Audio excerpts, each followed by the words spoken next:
Hello everyone, শুভ সকাল। সবাই কেমন আছো? আজকে সকালে আমি কি ব্রেকফাস্ট করছি, আজকে না আমি ম্যাক্সিমাম দিনই যেই ব্রেকফাস্টটা করি তো সেটা আজকে তোমাদের সাথে শেয়ার করব। বেশিরভাগ দিনই আমি এই ব্রেকফাস্টটা করে থাকি, তো আজকে চলো দেখাই তোমাদেরকে কি ব্রেকফাস্ট করছি। এই যে আমার ব্রেকফাস্ট রেডি হচ্ছে। এটা হচ্ছে ওটসের চিলা।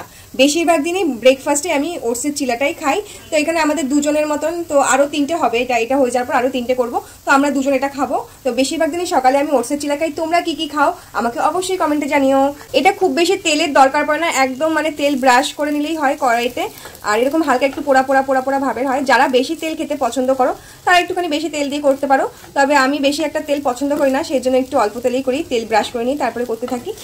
আর এটা খেতে কিন্তু দুর্দান্ত ভালো লাগে। সাথে তোমরা সস নিয়ে নিতে পারো। আমি তো বাড়িতে বানানো সস ইউজ করি বেশিরভাগ সময়। আমি বাড়ির জিনিসটাই পছন্দ করি খেতে, কেন অনেকটাই হাইজিন মেনটেন হয়। বাইরের খাবারে কিন্তু হাইজিন একেবারে মেনটেন হয় না। আর আজকালকার দিনে দৈনন্দিন জীবনে মানুষের যেরকম শরীরের অবস্থা হচ্ছে, তার জন্য কিন্তু হাইজিন মেনটেন করা আর বাড়ির খাবার খাওয়া খুব দরকার, প্লাস সাথে শরীরচর্চা করা। বাবা, এটা তো উল্টাতেই পারছি না, তো উল্টেছে। এরকম হালকা ফুলকো ব্রেকফাস্টই আমার বেশ ভালো লাগে। এর সাথে স্যালাড থাকে, শসা, পেঁয়াজ, সামান্য একটু তাতে গোলমরিচের গুঁড়ো ছড়িয়ে নিই, সেটাই আমি ব্রেকফাস্ট করি। তো তোমরা কারা কি ব্রেকফাস্ট করো সকালে আমাকে কিন্তু অবশ্যই কমেন্টে জানাবে। তো এখন এটা হয়ে যাওয়ার পরে খাবো, আরও কিছুটা সময় ধরে হবে। একটু দুধ সাইড একটু পোড়া পোড়া ভাব আসবে, তারপরে একটু ক্রিস্পি হবে।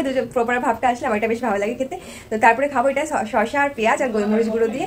আর তোমরা কি খাচ্ছ অবশ্যই কমেন্টে জানিও। টাটা।